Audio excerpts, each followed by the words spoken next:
अफ्रीकी बादशाह की 15 बीवियों और 100 खादमों के साथ यूएई आमद, देखने वाले हैरान रह गए। अफ्रीका के मतलकुल अनान बादशाहत मुमलिकत एस्वातिनी के बादशाह मुस्वाती सोम की एक पुरानी वीडियो ने सोशल मीडिया पर हलचल मचा दी है।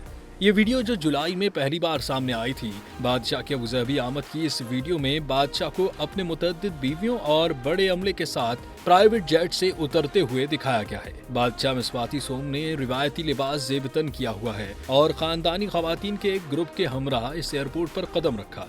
वीडियो पर एक कैप्शन के जरिए बताया गया है कि स्वाज़ीलैंड के बादशाह अबूज़हबी पहुंचे। उनके साथ 15 बीवियां और 100 खादिम थे, जबकि उनके वालिद बादशाह सोबोज़ादोम की 125 बीवियां थीं।